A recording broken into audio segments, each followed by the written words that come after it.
Welcome to Patty's Aquatics and welcome to my Dirted Filterless Fishroom vlog, episode 2. And what we're going to do today, well, let me turn this camera around and I'll show you. Well, as you can see, my fish room looks like a construction site. Well, that's because it is. We got the new tank, my 65-gallon, and then I got a bunch of bricks and 2x4s to build a stand. And where are we putting it? You've probably already seen, but like I mentioned in my last vlog, I had thought about putting it over here on this rack, rearranging things, taking down tanks, building this rack back up, or potentially moving some over here and making room over here. Well, that's not the route I went. We're putting it where the pond was. So I had mentioned that my wife pretty much forbid me from getting rid of those goldfish. Well, we didn't get rid of them. They're outside in the pond, which I'm not sure the order of my videos are coming out, so maybe you've already seen that video, but if you haven't, you're going to want to hit that subscribe button and make sure you hit that notification bell, because it's a pretty cool project in my opinion. But anyway, I want to build this rack for the 65-gallon. Now, some people have said in past videos and comments they wanted to know how I build my racking system. Now, I'm going to say right off the bat, obviously, I didn't create this. I got this from Cory from Aquarium Co-op. So what I can do is I will put in the description of the video, I'll link probably one of his videos where he demonstrated how to put one of these together, just so you can have some better understanding if you're interested. But I will show you how I plan on doing it. I already kind of mapped out the first bits of bricks that I wanted to lay down to kind of as my guideline. Now with designing this tank I have, the 65-gallon, is 18¼ inches wide. One of these cinder blocks are 15½ inches long. So if I would just use that one brick, my tank would overhang by a couple inches, and I don't want that. Now, if you look at my other racking systems, none of these tanks are wider than those cinder blocks are of that 15½ inches long, so I didn't have to go anything extended out. Now, could I probably run this with a little bit of overage on the bricks? Possibly, but I really don't want to risk it. I don't want to sleep better at night, so I thought of doing this, turning a brick sideways. Now, there are some thinner bricks that are not as wide as this. I think there was like a 4-inch one. That's initially what I was going to get.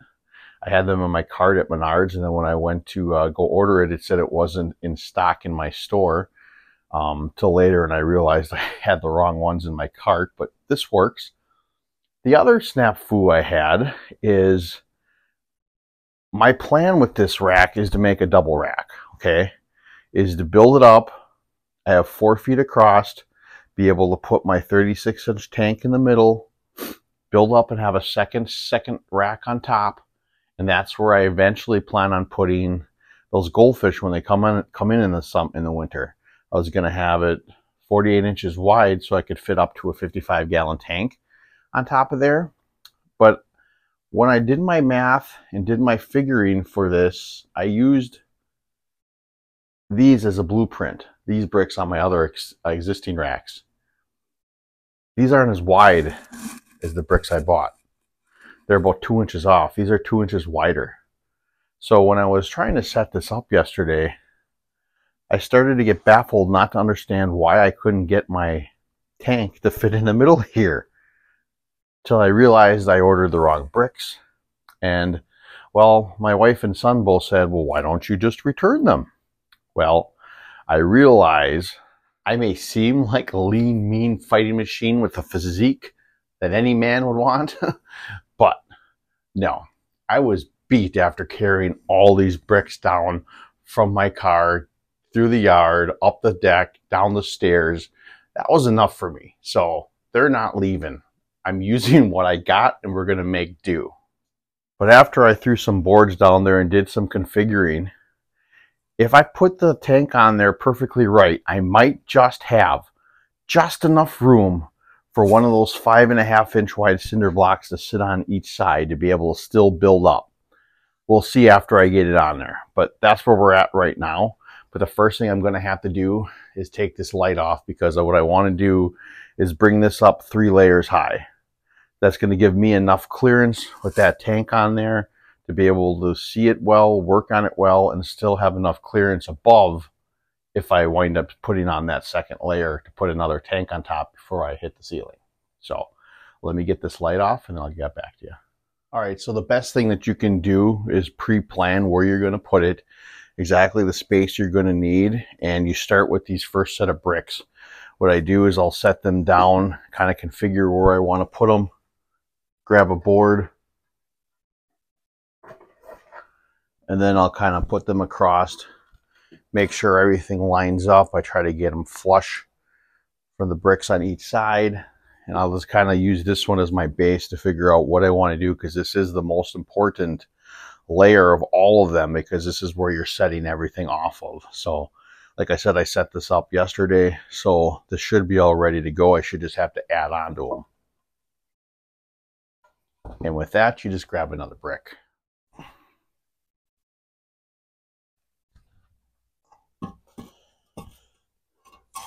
When you set these on, you obviously want to make them flush, as straight as possible and lined up with each corner on each corner, because you want it, like I said, as straight as possible and as sturdy as you can.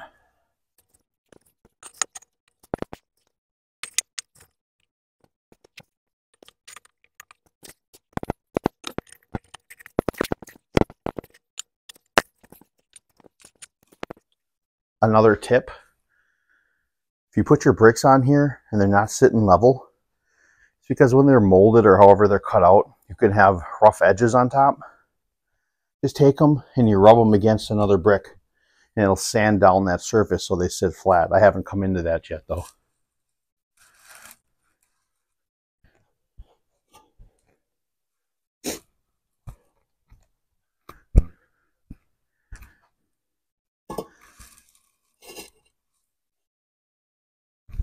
All right, so that's the finished base of this stand. We got to add the 2x4s next. Now, because I miscalculated the width of these bricks, I was initially going to put another set on the inside here on each side to support all 4 corners of that tank. But since I miscalculated, like I said, I got extra bricks, which I don't need. So I'll probably wind up storing these somewhere in a corner in case I ever want to put any small stands down here. I can put a couple bricks on the floor and 2x4s over the top and probably fit like a 29 gallon or 20 long or 20 high or something like that underneath there. So I'll hang on to those. Now, like I said, I made this one wider.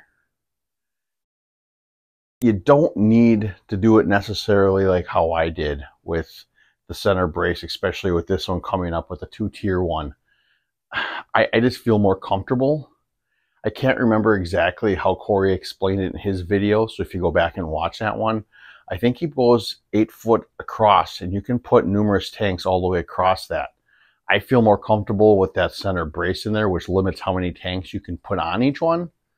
But again, like I said, sleeping better at night knowing that nothing's going to break.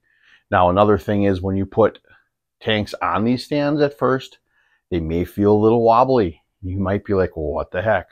I guarantee you, once you put water and substrate in your tanks, that weighs down, and these are sturdy. They don't go anywhere. So next up, let's get the 2x4s on here. All right, so if everything held true from your initial bricks, I still should be 48 inches across, which I am. I did measure. So now it's time to set up your 2x4s. Now, if you're going to go a double stack, which I plan to, I always like to have my 2x4s to go the exact length of those bricks. So when you put another brick on top of it, it's going to be sturdy, because if you only go halfway in, I don't feel comfortable with that overhang of that brick, especially if you're going to be supporting a lot of weight from tanks on top. So always make sure you're flush with those bricks. And like I said, I cut these boards to all be 48 inches. So I want my top one to be back here as far as it can go, and I try to get them flush. Another tip, if your board is bowed a little bit, now bowed meaning you look at it like this and there's a little bit of a bow to it, put the part that's bowed up facing up, because the weight of the tank will push that down. So I'm going to get these on here. Now with this initial cinder block level here, because I am going to add on to here eventually, I'm going to put the 3 of them. I like using 3 across. That way you're always supporting all 4 corners, and yet you have a center brace in the middle of it as well. All right, that, and then this one I'm going to put closer to the front because this tank is 18¼ inches wide. I want to make sure all corners are hitting. And that's at 20 inches, so right about here the front corner will be in this area, so that's actually perfect. I want to space these so they're kind of even.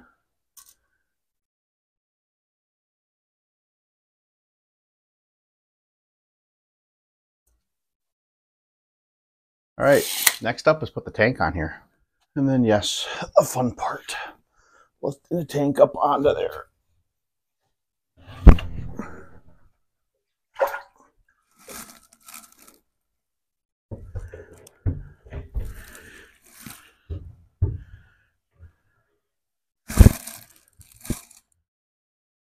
So that is the tank on its stand. I threw the light on here already so you can see a little better that I plan on using with it. It is my Aquarium light. So, like I said, this is an easy put together and cheap setup for tank racks. And on top of it, I did measure out, and I still have enough room to put one of those other bricks on here to build up. Now, it's going to be tight. I got about 5¾ inch, and these are just over 5½. So I'm not going to have a lot of wiggle room. So we will touch that later. That won't be for another month or so. But like I said, my plan is to build up and then put another shelf, top shelf up here. I got to give myself enough clearance. If I did it right, I should be able to fit up to a 55 gallon on top of here, but we'll see. Mathematications sometimes don't work out the best. Anyway, that's the racking system. What am I going to put in there? Well, that's something you're going to have to come back to. That'll be one of my next videos. Let's just say, yes, it's going to be dirted. Yes, it's going to be filterless and no air, but I'm going to do something in here not a lot of people do with dirted tanks. And just so you know, I may have the fish ready down there. Oop, can't see. Just waiting to go in this new home. But first I got to set it up. So stay tuned for that. Well, I hope you enjoyed my little how-to I put together my racking system. Like I said, it's a cheap and easy way to do it. I think I've spent, it's about 20 bucks just to do this section alone. If I wanted to do the top section, it probably would cost about 40 to 50 tops. And that's pretty cheap considering the multiple types of tanks you could put on here. The one thing, like I said before, is when you build these, just make sure you do some planning. Make sure you kind of map out exactly what tanks you want to put on there and kind of think about the future as well, because that's where I kind of shot myself in the foot with this other wall. So I got to do a lot of rearranging to fix that. But like I said, that first part of bricks you put down, the base layer, that is the most important, because that's what you're mapping out, and you're going to be able to put everything where you're going to need it from and where you build it from. So I hope you enjoyed the video. If you did, please consider hitting that subscribe button and make sure you hit that notification bell. And as always, remember to think outside the box and take a step back into nature. I hope to see you next time here at Patty's Aquatics.